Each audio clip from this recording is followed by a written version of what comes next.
Otro capítulo que hemos querido incorporar es hablar de las obligaciones crediticias. A ver, una obligación crediticia la definimos como una operación o como una obligación de crédito de dinero, ¿verdad? Por el cual una de las partes entrega o se obliga a entregar una cantidad de dinero y la otra a pagar en un plazo establecido en el contrato, ¿verdad? Uno es el acreedor y el otro es el deudor, ¿no? Donde hay una obligación que nace y eso está establecido en un contrato, ¿no? Y normalmente para eso se otorga, habíamos indicado, una garantía, ¿no? Donde puede ser un tercero que garantice de manera personal con una fianza o un tercero que garantice con una garantía real. Yo no soy deudor, pero sí puedo garantizar el cumplimiento de la deuda con mi casa, una garantía hipotecaria, ¿verdad? Entonces, o finalmente puede darse el tema que la garantía real sea de propiedad del propio deudor, ¿no? Ya habíamos hablado, y vamos a un poco más atrás, o más adelante, perdón, referirnos también a este tema de las garantías. Entonces, estas obligaciones pecuniarias son esas obligaciones que tienen por objeto la entrega de dinero que conlleva la obligación pecuniaria de pagar intereses. Ya decíamos hace rato, no puede pretender cobrar intereses más daños y perjuicios. En las obligaciones pecuniarias no hay daños y perjuicios, hay pago de intereses. En las obligaciones de dar, hacer y no hacer, evidentemente existe resarcimiento de daños y perjuicios, ¿verdad? Entonces, se trata además de la existencia de una obligación accesoria, ¿verdad? Porque hay una garantía. Y en eso debemos definir con claridad que en toda obligación hay un contrato principal, que es la obligación principal, la deuda, el préstamo del dinero.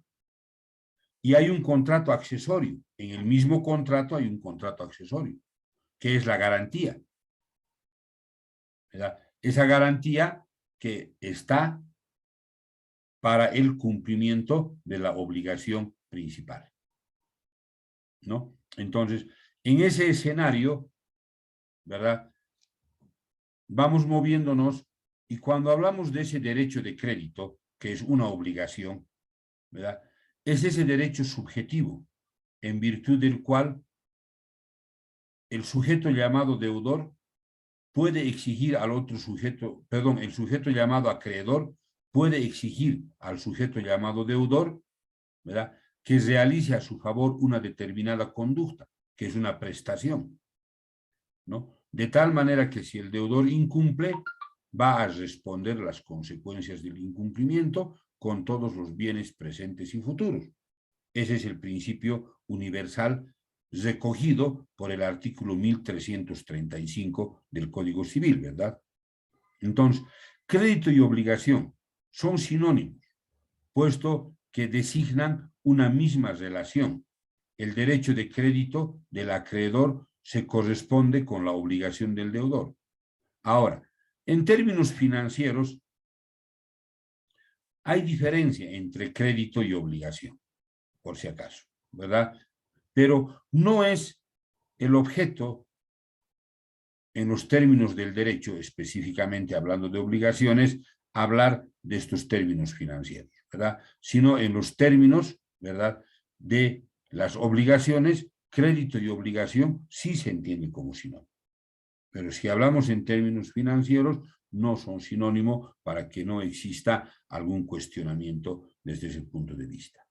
Bueno, entonces, cuando hablamos de préstamo en términos financieros, ¿no?, obviamente también nos referimos en términos civiles, ¿verdad?, con una pequeña diferencia. Un préstamo es una operación financiera por el cual una persona prestamista otorga mediante un contrato o acuerdo entre las partes un activo, normalmente una cantidad de dinero, a otra persona que es el prestatario, a cambio de la obtención de un interés, que se entiende el precio del dinero. ¿Verdad? Entonces, en esos términos entendemos, ¿verdad? Obviamente, la palabra del crédito y obligación, donde indudablemente hay componentes, ¿no ve? Hay una suma de dinero,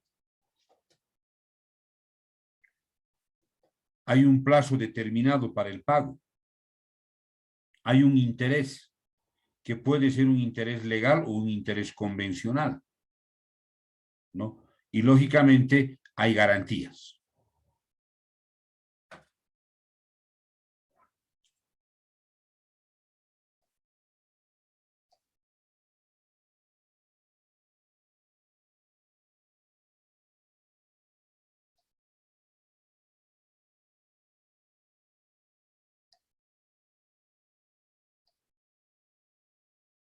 Perdón. Bien, un segundito. Ahora sí. Entonces, cuando hay un préstamo con garantía de bienes inmuebles, de bienes muebles, sabemos que es suficiente un documento privado debidamente reconocido. Pero cuando se trata de un préstamo con garantía de bien inmueble, ¿verdad? En ambos casos estamos hablando de garantías reales, necesariamente debe ser mediante un documento público, ¿verdad? Protocolizado, etcétera, etcétera. Esto para los fines de registro, ¿no? Entonces, el contrato debe ser claro en su redacción, ¿no? Y obviamente se respeta la voluntad de las partes. Precisamente aquí es donde debemos tener mucho cuidado, ¿no? Porque el 519 del Código Civil, cuando se refiere a la eficacia del contrato, que está en relación al 291 y siguientes, indica que el contrato tiene fuerza de ley entre las partes contratantes. No puede ser disuelto sino por consentimiento mutuo o por las causas autorizadas por ley. Bueno, estamos tocando ahora un poco algunas cositas de contratos, reitero, porque no las podemos excluir totalmente al hablar de obligaciones, ¿no? Entonces, hay un contrato que debemos tomar en cuenta, ¿verdad? Que es la fuente de la obligación, ¿no ve? Porque la obligación es de carácter crediticio, ¿no? O cualquier otro tipo de obligación, de dar, hacer o no hacer.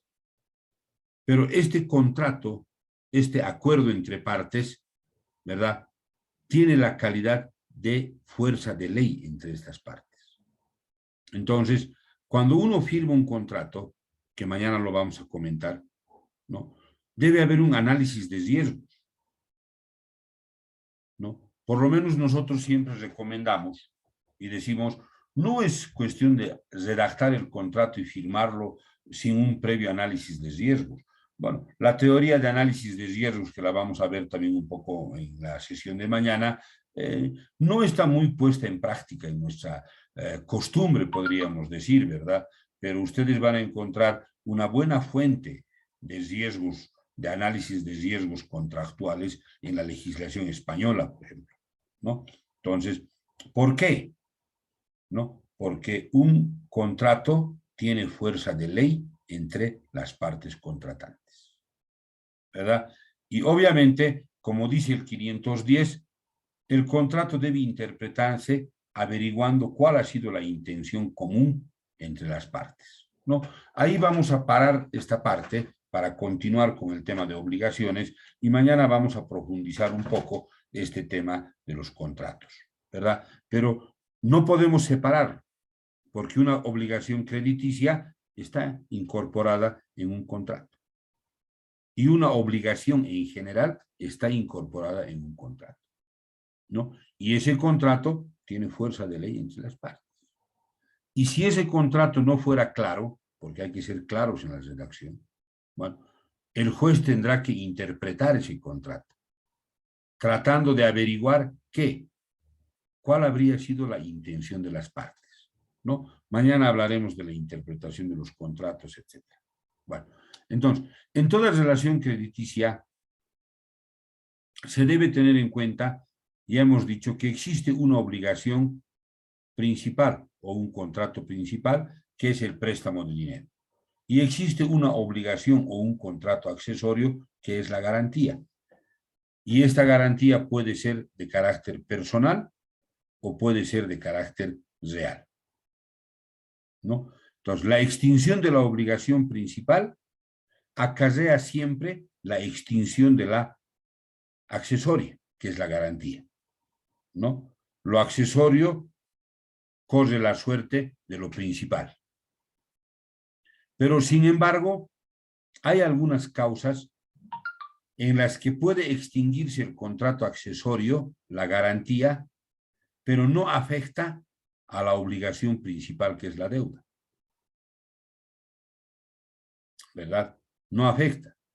Entonces, siempre toda regla tiene una excepción, ¿no? Entonces, por lo general, el contrato principal se extingue y, como consecuencia de la extinción del contrato principal, el contrato accesorio, que es la obligación accesoria, se va a extinguir. Pero en algunos casos podría, a la inversa, extinguirse solamente el accesorio y la obligación principal, que es la deuda, mantenerse.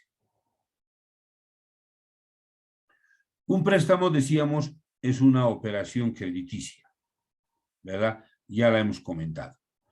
Donde entre los requisitos decíamos también que se reúne la suma de dinero, plazo determinado, intereses, garantías, ¿verdad? Y en cuanto a los intereses, retomo esta idea de la lámina para hablar de los intereses, ¿verdad? Y de las garantías, ¿no? El 414 se refiere al interés legal, que es el 6% anual, ¿no?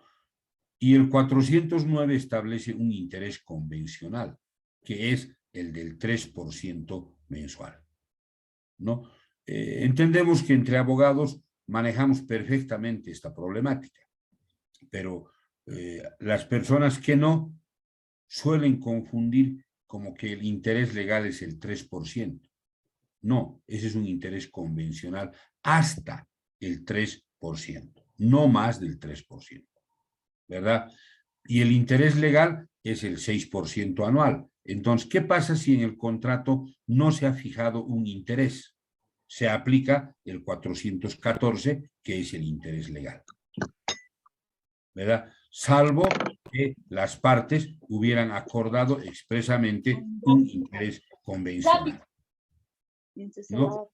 Entonces, en esa línea debe quedar claro el tema de los intereses, que vamos a hacer algún comentario más enseguida sobre los intereses, ¿no? Y obviamente, en cuanto a las garantías, decíamos, partiremos de ese elemento del principio universal del derecho recogido por el Código Civil en el 1335, ¿verdad? Que se refiere al derecho general de garantía, ¿verdad?, de los acreedores, donde todos los bienes muebles, inmuebles, presentes y futuros son la garantía común de los acreedores, ¿verdad? Entonces, en esos elementos, porque el tema de la suma de dinero está ligado absolutamente a la voluntad de las partes. ¿Cuánto quieres que te preste o cuánto yo te presto, etcétera, ¿verdad? El plazo, bueno, igual está determinado por las partes, ¿no? Pero el interés sí está regulado por la norma sustantiva. Y el tema de las garantías también está regulado por la norma sustantiva y también por la norma adjetiva, porque ahí están las medidas cautelares, ¿verdad? Las medidas cautelares genéricas, que son apertus, y las medidas cautelares específicas, que tienen una calidad de clausus, ¿verdad? Pero en realidad las medidas cautelares como tal son apertus, pues, en nuestra legislación, en nuestro Código Procesal Civil, porque nosotros podemos pedir una medida cautelar más allá de las que están señaladas y enumeradas en el Código Procesal, ¿verdad?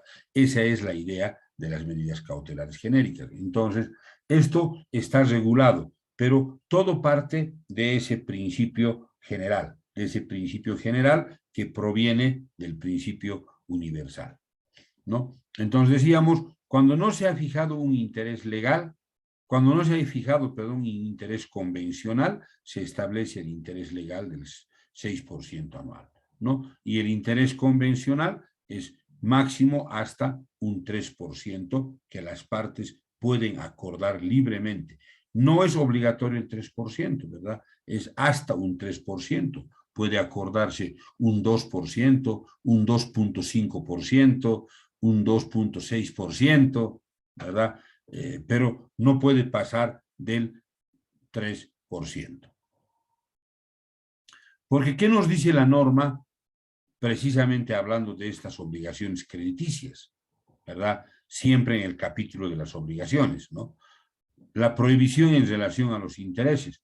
No se puede aumentar los intereses al capital y cobrar interés sobre ese nuevo monto, ¿verdad? Esto es lo que el 412 del Código Civil se refiere y prohíbe el anatocismo, ¿no? Entonces, están prohibidos el anatocismo y toda otra forma de capitalización de los intereses convencionales, en contrario, y son nulas, ¿verdad? Entonces, no se puede. Ya sumamos el capital, ahora al capital le sumaremos el interés y sobre eso seguiremos sumando los intereses. No, ¿verdad? Es anatocismo. Y el anatocismo está prohibido. Y el anatocismo, ¿verdad?, da una causa de una nulidad, ¿no? Además, que lógicamente no podemos exagerar del 3%, porque eso es una usura, ¿verdad? El cobro de intereses convencionales en una tasa superior a la máxima legalmente permitida, ¿verdad? Así como los intereses capitalizados constituyen usura y se haya sujeto, ¿verdad?, a restitución sin perjuicio de las sanciones penales, ¿verdad? Y obviamente el cobro de un monto mayor al convencional, ¿no?, en consecuencia está considerado como usura y bueno, eso por cuerda separada se puede manejar en el tema de la jurisdicción penal, ¿no? ¿Qué es lo que ocurre? Que además se puede demandar un enriquecimiento ilícito en materia civil.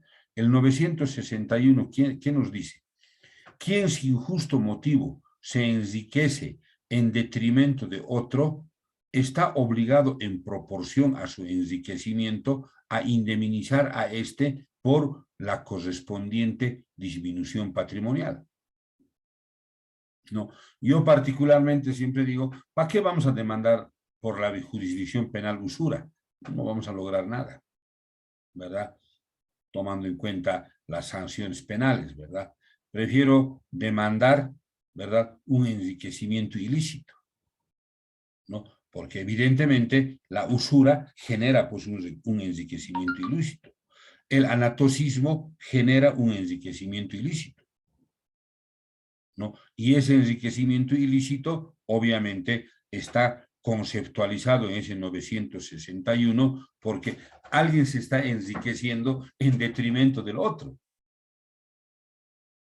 ¿verdad? Entonces, bueno, ya es cuestión de cada abogado, ¿no? Yo particularmente prefiero la jurisdicción civil antes que la jurisdicción penal, ¿verdad? Prefiero demandar un enriquecimiento ilícito que una usura. Pero, por cierto, también el 413 me da opción. Estamos hablando de un interés excesivo del 3% o también estamos hablando de un anatocismo, ¿verdad?, donde se empieza a capitalizar el interés y cobrar interés sobre el monto capitalizado, ¿no? Eso genera un enriquecimiento ilícito sin lugar a dudas. Entonces, ahí ya decíamos, reiterando otra vez, ¿verdad?, ese 302, ¿no?, del Código Civil, cuando dice que el deudor debe actuar con esa diligencia de un buen padre de familia, ¿no? En consecuencia, ¿no?, ¿a qué escenario nos lleva? El 317 se refiere a la deuda con intereses. El deudor no puede imputar sin que el acreedor consienta el pago al capital con preferencia a los intereses y los gastos, ¿verdad? Pero el pago hecho al capital y a los intereses sin observación del acreedor se imputa en un quinto al capital y el saldo a los intereses. Entonces, de ahí es que decimos que todo pago debe ir primero al capital, salvo acuerdo de partes, ¿verdad? Y si hay un acuerdo, una quinta parte del capital, ¿verdad?, debe ir al capital y el resto a los intereses, ¿no? Entonces, necesariamente, eso es lo que, por ejemplo, se aplica en las entidades financieras, ¿verdad? Amortizamos, ¿verdad?, una mayor parte del monto que pagamos, el monto mayor va a los intereses, ¿verdad? Y solamente una quinta parte va a amortizar el capital, ¿no? Entonces, ese es el criterio que se aplica del 317.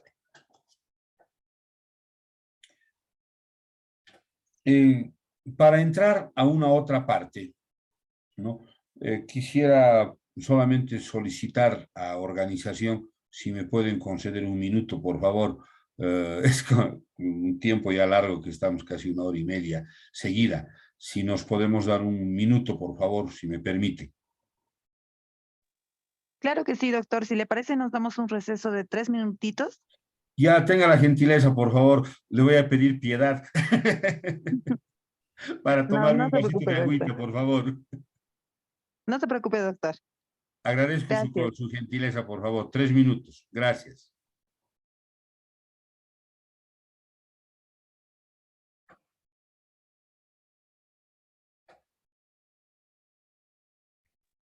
Claro que sí, doctor. Damos continuidad cuando usted guste. Ya, muchas gracias. Bien, entonces, como se podrá apreciar, hemos querido ir desarrollando esta parte de las obligaciones desde ese enfoque en consideraciones generales para ver, decíamos un poco puntualizando, cómo está estructurado en el Código Civil esas obligaciones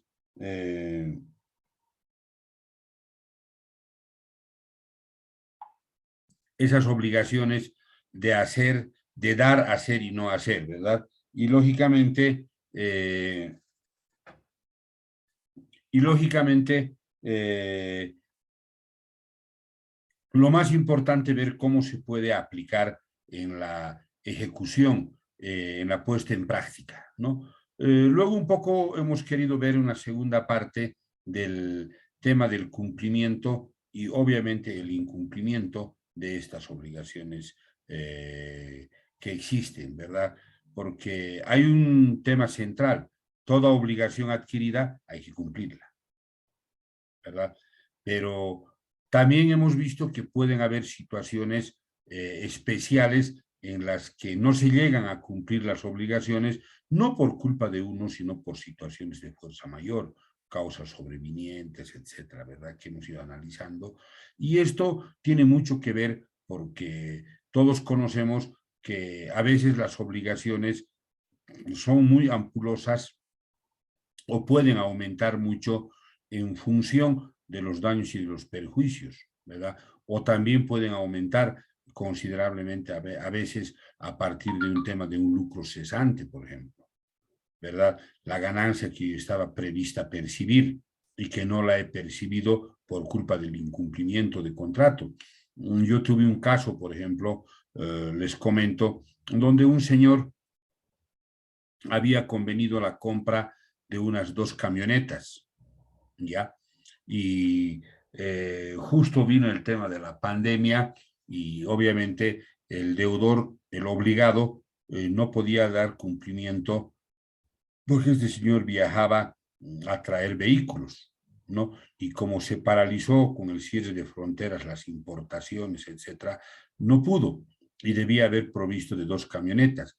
Y el señor le planteó el tema de una resolución de contrato y le demandó el lucro cesante, ¿no? Porque le decía, en resumen, en la demanda, que él esas 2 camionetas tenía que alquilarlas a una empresa y que la empresa tenía que pagarle $2,000 de alquiler mensual por cada una de las camionetas.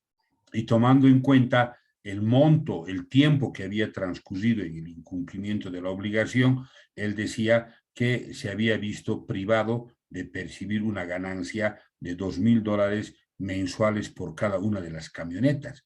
Entonces, le demandaba por cerca de un año, imagínense la suma de dinero, le demandaba por cerca de un año, 12 meses, multiplicado por $4.000 como lucro cesante, de donde se tenía que el monto del lucro cesante, ¿verdad?, resultaba pues en algún momento ser mayor al monto que habían convenido por la obligación, ¿verdad? Porque estábamos hablando de $48.000 aproximadamente de lucro cesante, ¿no? Y el costo de las camionetas no alcanzaba ese monto de los $48.000, ¿verdad? Entonces, era un caso interesante, ¿verdad? Que obviamente él presentó un contrato con una empresa constructora, donde la empresa constructora le había contratado para que el alquiler de las camionetas desde tal fecha, y la fecha, por cierto, coincidía, ¿no? Coincidía la fecha con la fecha en que el señor tenía, el obligado tenía que proveer los vehículos, ¿no? Porque él proveía los vehículos y a los pocos días, a la semana, esos vehículos supuestamente tenían que entrar a trabajar a la empresa constructora, que estaba haciendo una carretera, ¿no?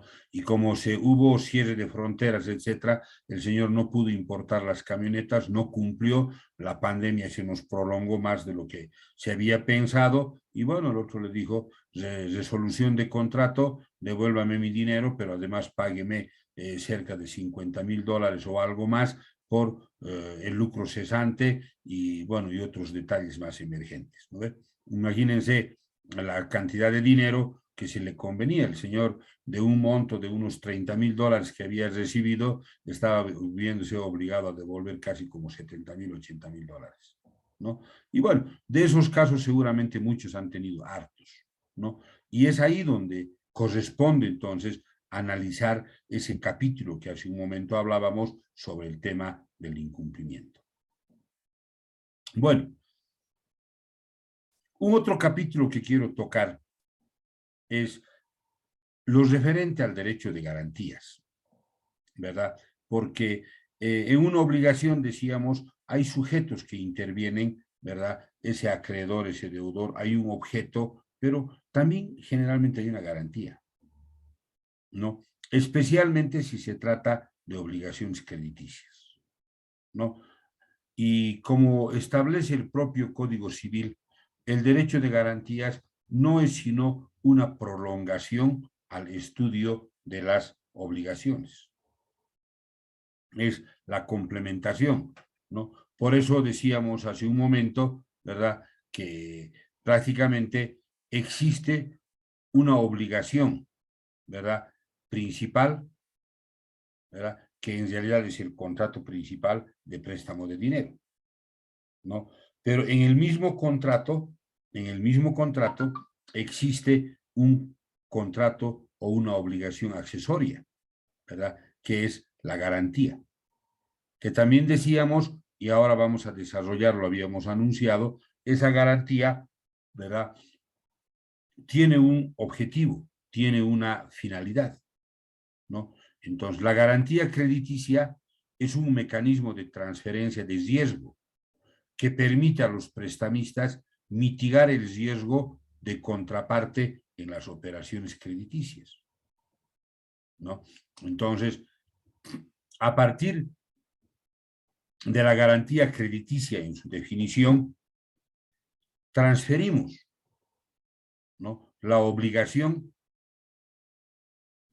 del principal al accesorio, ¿no? Porque puede ser la garantía del propio deudor o puede ser la garantía de un tercero, ¿no ve? Entonces, pero se transfiere el riesgo, ¿no? Porque lógicamente para eso está la garantía, ¿no? Va a garantizar, como su nombre indica, el cumplimiento de la obligación principal. Entonces, de pronto, como que el deudor se libera, ¿no?, y se transfiere el riesgo, ¿verdad?, obviamente al tema de la obligación o del contrato accesorio. Los hermanos Masud, ¿no?, ya habían previsto este tema bajo el siguiente concepto. Decían los hermanos Masud, o dicen los hermanos Masud, ¿no?, que hay un doble peligro, que el acreedor se ve en un doble peligro, ¿no? Y hay que analizar el escenario del cumplimiento de la obligación a partir de ese doble peligro. Por un lado, que el deudor sea insolvente desde el inicio, es decir, desde el momento en que ha nacido la obligación principal, ¿no? A partir de ese momento ya es insolvente, ¿no? Cuando yo le presté plata, el señor ya no tenía nada, no tenía bienes, no tenía nada, era una persona insolvente. Pero, bueno, yo le presté y el señor ya era insolvente, ¿no? Y enseguida vamos a analizar la diferencia de esto. Y el otro peligro, que es mucho más, ¿verdad?, pero que tiene solución, ¿no?, es cuando nació la obligación, cuando nació el préstamo, el deudor era una persona solvente, tenía su casa. Y entre el nacimiento de la obligación y el plazo vencido, este deudor busca su insolvencia, ¿verdad? Entonces, de pronto vende la casa. Puede ser venta real o venta ficticia. No ese es el tema, no es el fondo, ¿ya? Porque puede ser una venta real, una venta verdadera. ¿Qué hubiera pasado si fuera una venta real, una venta verdadera? Lo correcto era que el señor venda la casa, lo busque a su acreedor y le diga, he vendido mi casa y ahora quiero pagarte mi deuda, ¿no ve? Una obligación moral, ética, que luego se convierte en un tema jurídico. Y ocurre que el señor vende la casa y nunca le paga al acreedor, ¿verdad? Ha buscado su propia insolvencia. O en el otro escenario, peor todavía, una venta ficticia, una venta ficta. Agarra y la casa hace aparecer como vendida a favor de alguien, de su hermano, y listo. El resultado final, el acreedor va a cobrarle y le dice, págame la deuda. No te voy a poder pagar, no tengo plata. Te voy a rematar tu casa. No, esta no es mi casa, es casa de mi hermano. ¿No ve? Yo estoy cuidando nomás su casa. Rematame si puedes. ¿Vale? Ese es el escenario en el que nos encontramos. Y ese escenario, los hermanos Masud lo habían planteado desde ese doble peligro, ¿no?, donde ese acreedor pierde preferencia, pierde seguridad. Por eso es que garantía significa prever ese doble peligro.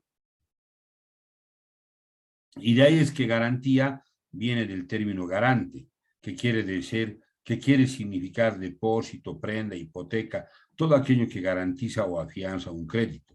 Garantía es un afianzamiento, es una caución, es una obligación del garante.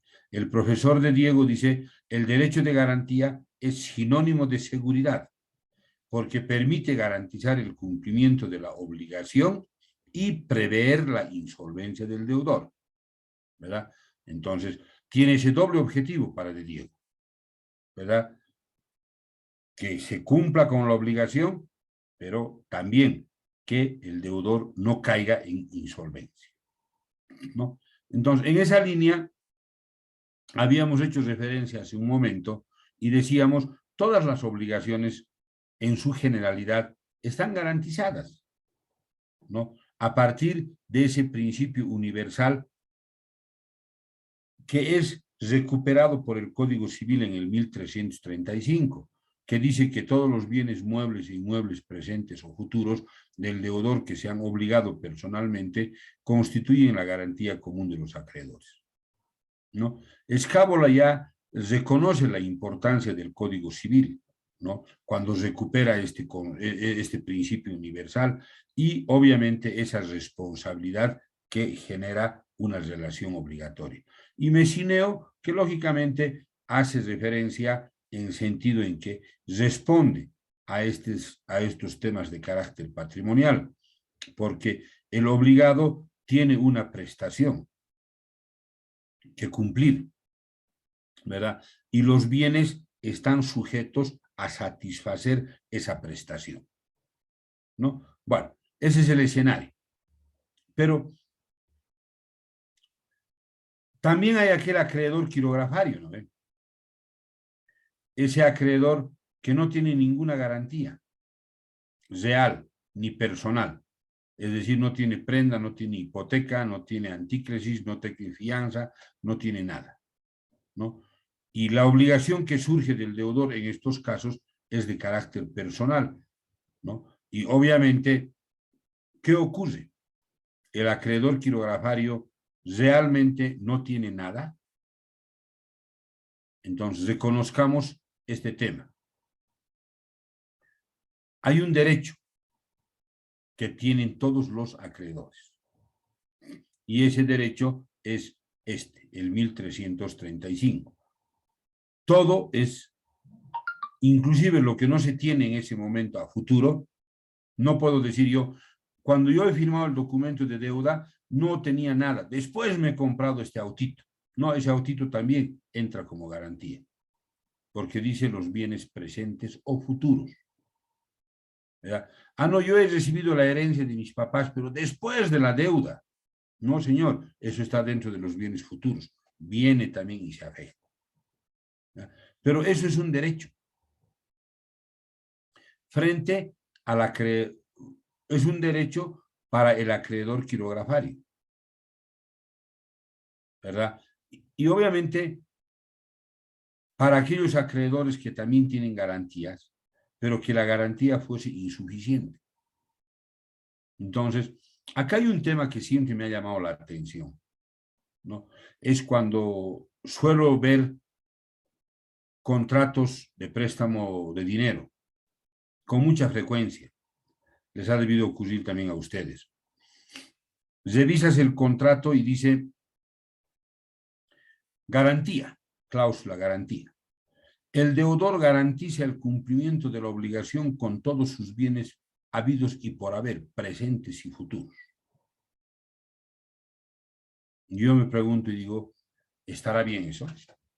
¿Será correcto eso? Claro que no. Claro que no.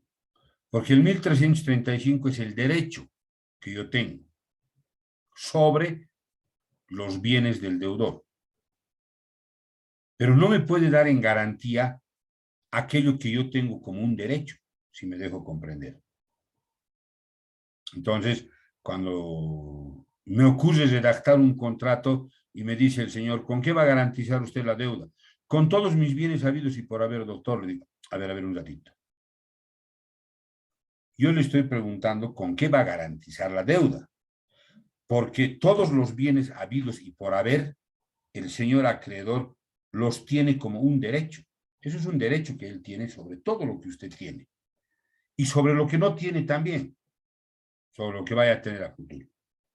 Pero no me ofrezca como garantía aquello que el acreedor lo tiene como derecho, ¿verdad? No, no es correcto.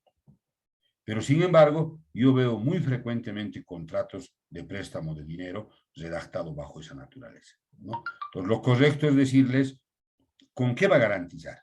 Una fianza, garantía personal, una prenda, una antícresis, una hipoteca, ¿qué garantía le está dando? Porque si no le está dando ninguna garantía, este es un acreedor quirografario. Usted no le puede dar de garantía lo que él tiene por derecho, porque esa cláusula está por demás en el código, digo en el contrato, no solamente por demás, sino es absurda, ¿no? Pero bueno, yo con frecuencia leo contratos de ese tipo, tal vez ustedes han debido tener la misma situación de leer esos contratos, ¿no? Entonces, es un derecho, ¿verdad? Y el acreedor quirografario lo tiene. Además, el acreedor que tiene una garantía, si la garantía le es insuficiente, también tiene ese derecho de atacar otros bienes más, ¿no? Que es un tema importante. Entonces, es ese acreedor que no tiene nada, ¿verdad? Pero sí tiene el derecho de caer sobre todo. Entonces, bajo ese escenario, hay garantías personales y garantías reales, ¿verdad? Entre las garantías reales, por cierto, la prenda, la antícresis, la hipoteca, los privilegios. ¿Sí? Esa garantía personal no vamos a entrar a un gran y profundo análisis de esta parte, ¿no? Pero sí quiero centralizar algunas ideas básicas porque es parte de las obligaciones. Una garantía personal, que es la fianza, está recomendada para obligaciones menores, ¿verdad? Se caracteriza porque existe un tercero que está llamado a garantizar como fiador, ¿no? Pero el fiador, ¿con qué garantiza? Con su persona. Pero ¿podríamos afectar a la persona? No. En realidad, también está garantizando con ese derecho que tiene el acreedor del 1335, el principio. Por lo tanto, tanto el deudor como el fiador están garantizando, ¿verdad?, con el derecho que uno tiene, ¿no? Porque es una garantía la fianza, sí, ¿no? Pero en realidad es una garantía personal, ¿no? Y esa persona, ¿con qué está garantizando? Bueno, con los bienes que tiene o que pueda tener a futuro. Por eso, para obligaciones menores. También aquí yo anoto en la charla un tema que también me ha llamado la atención mucho, ¿ya? Cuando se habla de garantía personal, que es la fianza,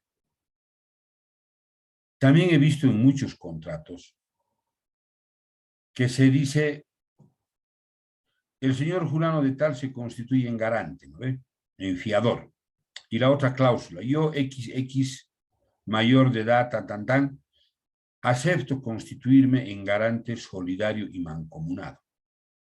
¿Qué tal? También he visto mucho de eso, ¿no? Tal vez es bonito, tal vez rima, pero no es correcto, no es legal, ¿ya? Porque si un fiador es garante, no es deudor, ¿no ve? Es garante, no es deudor. Y como dice el Código Civil, el garante, el fiador, solo está obligado a pagar al acreedor en defecto del deudor principal, en defecto. ¿Qué significa esta palabra defecto en el Código Civil? Defecto significa insolvencia. ¿No ve? Entonces, en otros términos, dice, el fiador, el garante, solo está obligado a pagar si el deudor principal es insolvente, ¿verdad? Entonces, ¿pero qué suele ocurrir? Me ha tocado también varias veces. ¿Qué suele ocurrir? Que siendo el deudor solvente, a veces el acreedor prefiere cobrarle al fiador. ¿No ve? ¿Por qué? Porque tal vez el deudor vive en otra ciudad y el fiador está aquí más cerca, ¿no? Entonces, le cobra al fiador, pero el deudor es solvente. ¿Y por qué no le cobra al deudor? ¿No? Y es ahí donde el Código Civil, en el 925, reconoce el beneficio de excusión u orden para el fiador, ¿no? El excusio onis, ¿no? Donde el fiador puede plantear una excepción para que se excluya, para que se lo excluya del proceso, demostrando, por cierto, que el deudor es una persona solvente, ¿no? Porque primero él tiene que responder con todos sus bienes habidos y por haber. Y si el deudor no tuviera, recién el fiador va a responder con todos sus bienes habidos y por haber. ¿Ok? Entonces, tiene derecho a plantear el beneficio de exclusión u orden. Pero como dice el 925 ordinal 2, numeral 2, cuando cometemos el error de ponerle solidario y mancomunado, pierde el derecho de poder acogerse al beneficio de exclusión u orden. ¿Por qué? Porque le hemos cambiado de naturaleza. El Señor vino y dijo, yo voy a ser garante, fiador. Y nosotros le hemos puesto garante, solidario y mancomunado. El Señor ha entrado a mi oficina como garante y ha salido como codeudor. Imaginémonos las barbaridades que hacemos a veces, ¿no? El Señor me dijo, yo estoy viniendo a garantizar la deuda. Ah, ya, ok, pero sin embargo yo le pongo garante, solidario y mancomunado. El Señor firma porque lee la palabra garante, pero en realidad él ha entrado como garante y ha salido como codeudor, ¿no? Y desde ese momento ya no hay más fianza, es codeudor. Porque la mancomunidad y la solidaridad, como dice el 433, hay mancomunidad solidaria cuando varios deudores están obligados a la misma prestación, de modo que cada uno puede ser constreñido al cumplimiento de ella por entero, ¿verdad? Claro, si hay solidaridad, si hay mancomunidad, es codeudor y por lo tanto yo puedo cobrarle al uno o puedo cobrarle al otro, ¿verdad? Y que bueno, después entre ellos que se repitan las acciones, ¿no? Repetición de acción. Entonces, ese es un escenario también sumamente delicado, ¿no? Que siempre con el respeto a todos, digo, tengamos mucho cuidado en no cambiar la naturaleza de las personas. Si la persona ha dicho soy garante, soy fiador, respetemos que es fiador, que es garante. No le aumentemos la palabra mancomunado y solidario, ¿no? Porque le estamos cambiando de naturaleza. Y el 925 dice, si es mancomunado es codeudor, y si es codeudor ya no puede acogerse al beneficio de exclusión u orden, ¿no? Y el beneficio de exclusión u orden uno puede plantearlo como excepción. Si a tiempo de que me han citado con la demanda, yo conozco que el deudor tiene bienes, entonces puedo plantear una excepción y decirle al juez, señor juez, yo soy solamente garante. El código dice que yo estoy obligado solo en defecto del deudor principal, es decir, frente a la insolvencia del deudor. Sin embargo, el deudor es propietario de un bien inmueble, bla, bla, bla, bla, ¿no? Entonces, haciendo conocer que él tiene un bien inmueble, yo me libero de la garantía, ¿no? Porque primero tiene que afectarse los bienes habidos y por haber del deudor. Y si el deudor no tuviera en su defecto, recién los del fiador, ¿no? Entonces, es una temática interesante también, ¿no? Y hago énfasis en ese tema, en que a veces la gente con razón se molesta, ¿no? Porque alguna vez viene y yo le digo, pero señor, aquí usted ha firmado como garante solidario y mancomunado. Por lo tanto, yo no puedo hacer nada por usted. Si no hubiera habido la palabra garante, mancomunado y solidario, podíamos haberle defendido, pero no se puede. Pero yo le dije al abogado que yo soy garante, pero usted ha firmado aquí garante, solidario y mancomunado, es codeudor, ¿no? Y claro, tiene toda la razón la persona de enojarse, de molestarse, pero ya está firmado el contrato, pues no ve. Ya ha asumido la condición de codeudor, ¿no? Entonces, es otro tema también, bueno, entre los muchos otros, ¿no? Ahí cerramos el tema de la fianza, de la garantía personal, ¿no? Ah, y decíamos, ¿qué pasa si a tiempo de que ha sido citado con la demanda, digamos, en un ordinario o en un monitorio con la sentencia más inicial, el deudor efectivamente no tenía nada, pero posteriormente el deudor recupera su solvencia, recibe una herencia? ¿El fiador todavía puede defenderse? Sí, puede todavía defenderse. ¿Con qué? Con el beneficio de exclusión u orden. ¿Cómo? En este caso, como un incidente procesal. Porque el 925-926 del Código Civil dice, puede también plantear un incidente en cualquier momento en el que el deudor hubiera recuperado su solvencia. Bueno, Y las otras son las garantías reales, ¿no ve? Que están previstas para obligaciones mayores, ¿no? Pero estas obligaciones reales se subdividen en las pignoraticias y las de retención. Las pignus, ¿verdad? O las pignoraticias que tienen el elemento traditio, ¿verdad? La remisión, donde el dueño, el propietario del bien de la garantía, pierde la posesión, ¿no? Y entre los inmobiliarios está la prenda y los inmobiliarios está la antícresis, ¿no? Y por su retención, ¿verdad? Obviamente no hay remisión, no hay entrega, solamente hay afectación. Y está dirigido a los bienes inmuebles o también a los bienes muebles sujetos al registro, como el caso de la hipoteca, ¿verdad?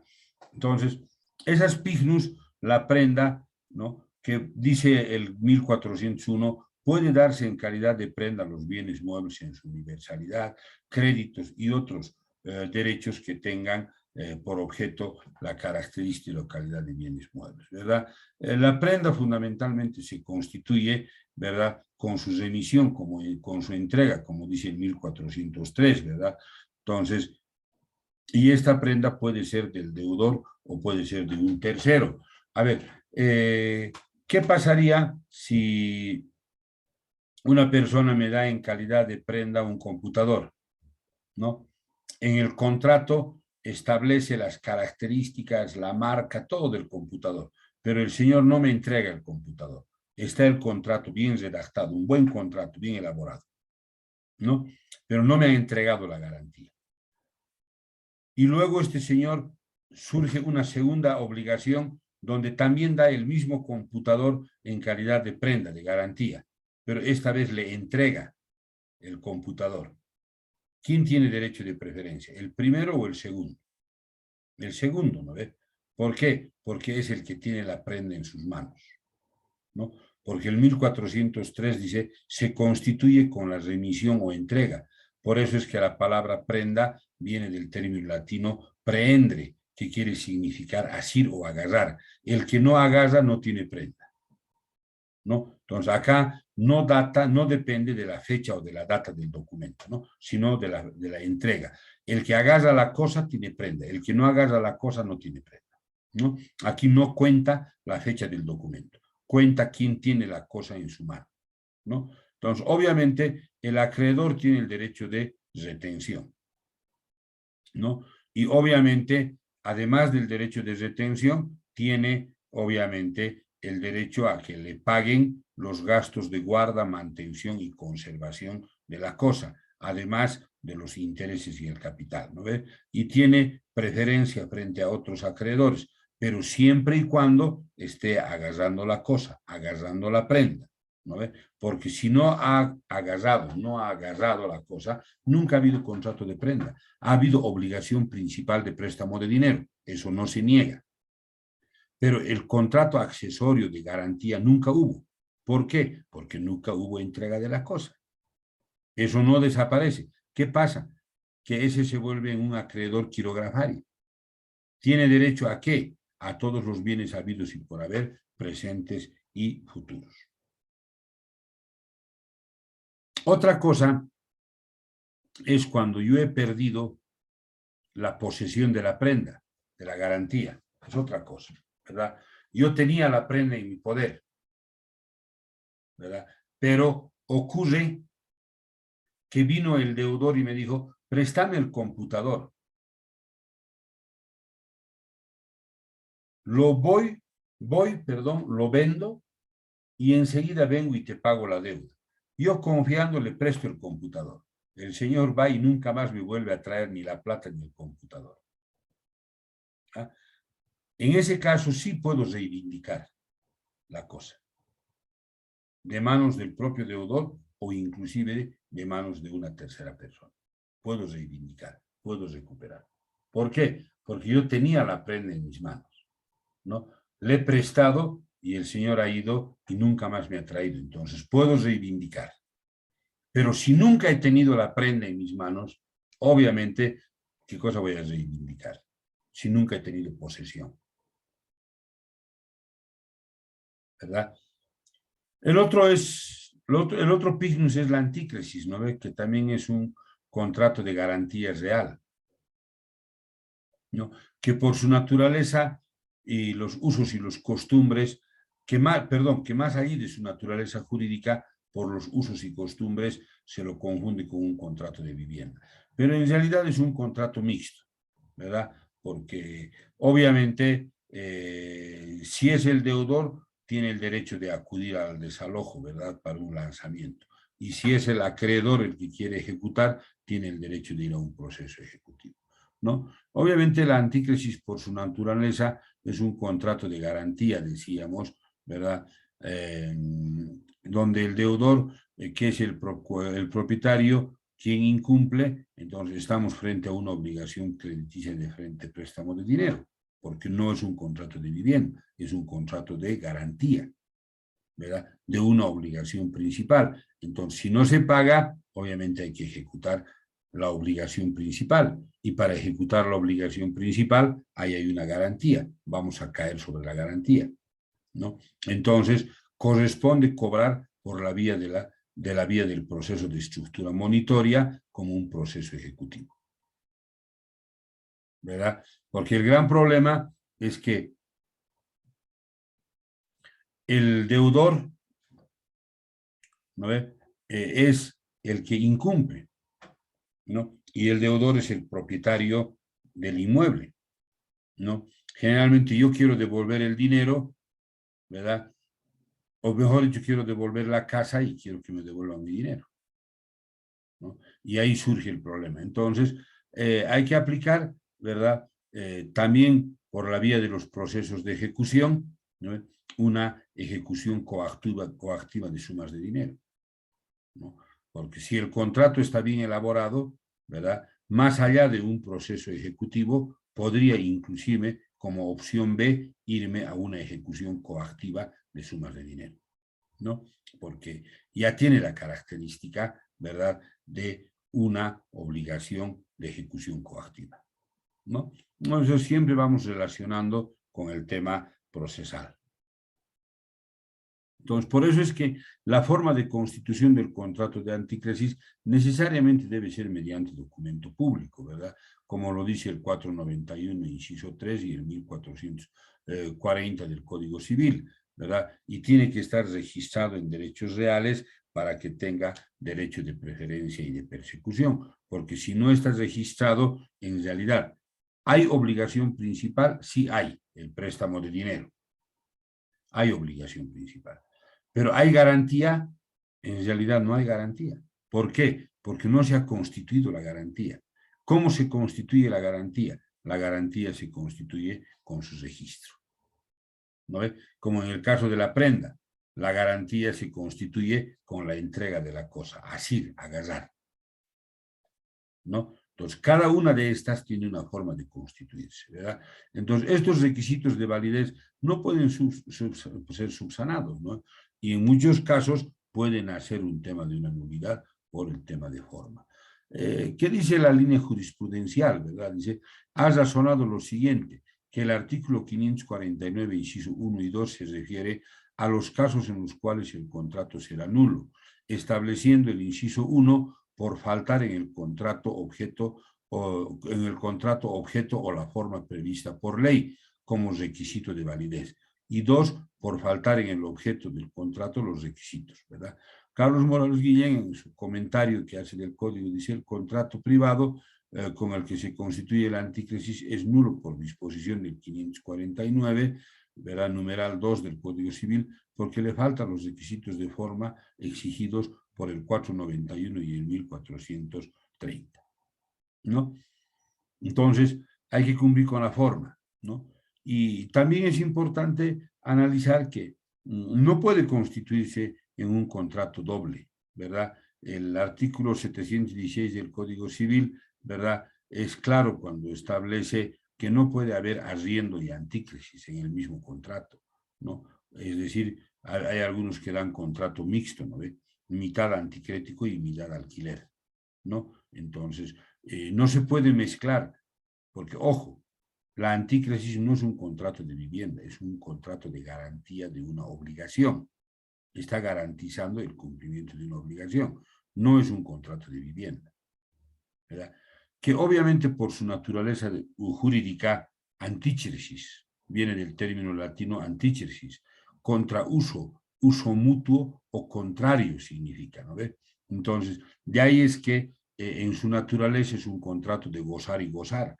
Yo gozo de la garantía, ¿verdad? De la casa, porque me han dado, por mi dinero, me han dado en garantía una casa. Yo voy a gozar y no voy a pagar alquileres de esa casa, porque obviamente tengo derecho a gozar de la garantía. Y el dueño de la casa, que es el acreedor, de hecho el deudor, perdón, el deudor también va a gozar de mi dinero, porque no me va a pagar intereses por mi dinero. Entonces, es un contrato de uso mutuo contra uso y recíproco, ¿verdad? Antíchesis. Su naturaleza gozar y gozar. Entonces, bajo ese principio de su naturaleza jurídica, no se puede confundir y mezclar un contrato de arrendamiento con un contrato de antícresis, que es una garantía de una obligación principal. En cambio, el arriendo es pues un típico contrato de vivienda. Entonces, no podemos mezclar dos naturalezas jurídicas, ¿no? Entonces, ¿qué ocurre? ¿Verdad?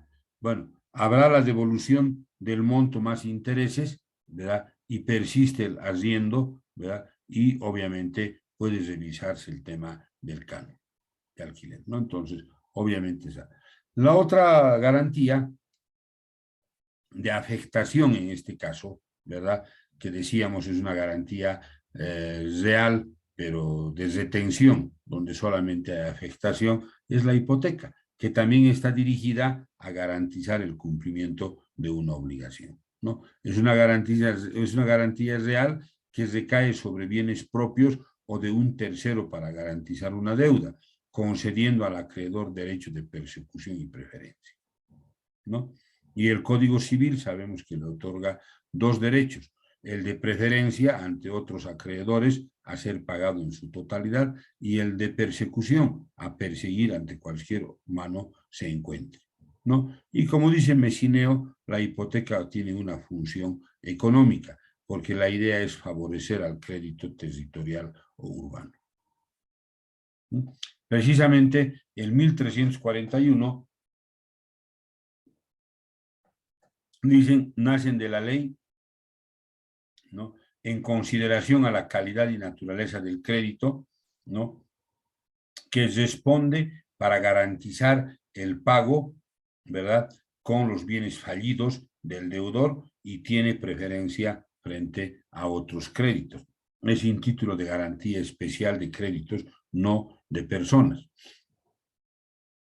Ahora, hace un momento me refería a algo que quiero puntualizar ya en el tiempo que nos queda, ya estamos casi epilogando el tiempo. Les decía, cuando hablábamos de esa doble garantía, de ese doble peligro, ¿no? Le vas a repasar esto. Entonces, perdón, decíamos que se había identificado, ¿verdad?, por los hermanos más un doble peligro. Y un peligro, decíamos, es que en el momento del nacimiento de la obligación, el deudor ya sea insolvente, ¿no? Y el otro peligro es que, siendo solvente, busque su insolvencia entre el nacimiento y el plazo vencido. El ejemplo que comentábamos, ¿no ve? Yo le presto plata porque sé que el señor tiene solvencia, tiene su casa, ¿no? Pero no le pido garantía porque es amigo, conocido, etcétera. Le presto el dinero confiando en que tiene casa, ¿no ve? Y después aparece y dice, le voy a cobrar el dinero, y me dice, no, no es mi casa, es de mi hermano. Yo solo se lo estoy cuidando, ¿no? ¿Qué había hecho? Lo ha vendido la casa, una venta ficticia, o también decíamos una venta verdadera. Y es ahí. ¿Eso tiene solución? Claro que sí tiene solución, ¿no ve? Y la solución se llama acción revocatoria o pauliana, ¿no? Que la acción revocatoria o pauliana es un mecanismo de defensa de los acreedores dentro del derecho de las obligaciones, mediante el cual estos pueden solicitar la revocación, ¿verdad?, de los actos de la venta, ¿verdad?, por el perjuicio que le ha causado el deudor. Entonces, permite a los acreedores plantear y pedir la revocación de la venta, ¿verdad?, porque el deudor ha actuado de manera fraudulenta, ¿verdad? ¿Por qué ha hecho de manera fraudulenta? ¿Verdad? Porque en realidad aquí no hay vicio, no podemos hablar de nulidad, ¿no? Que es otra cosa, que lo vamos a ver en la parte de contratos, ¿no? Aquí se trata de una acción de mala fe, de una acción fraudulenta, ¿verdad? Y lógicamente el fin económico de la acción pauliana es mantener el patrimonio del obligado, ¿no? Y los bienes que se desprende en apariencia o en realidad con la única finalidad de perjudicar los derechos legítimos del acreedor, lógicamente esa venta procede de la revocatoria, ¿no? No la nulidad, la revocatoria, que la venta quede revocada, quede sin efecto y el bien vuelva otra vez a manos del deudor. Y ahora que el bien ha vuelto a manos del deudor, el acreedor seguramente hará una anotación preventiva, algo, ¿no ve? Para que no lo vuelva a vender el bien. La acción revocatoria pauliana, el objeto es revocar ciertos contratos que permitan restituir un bien al patrimonio del deudor.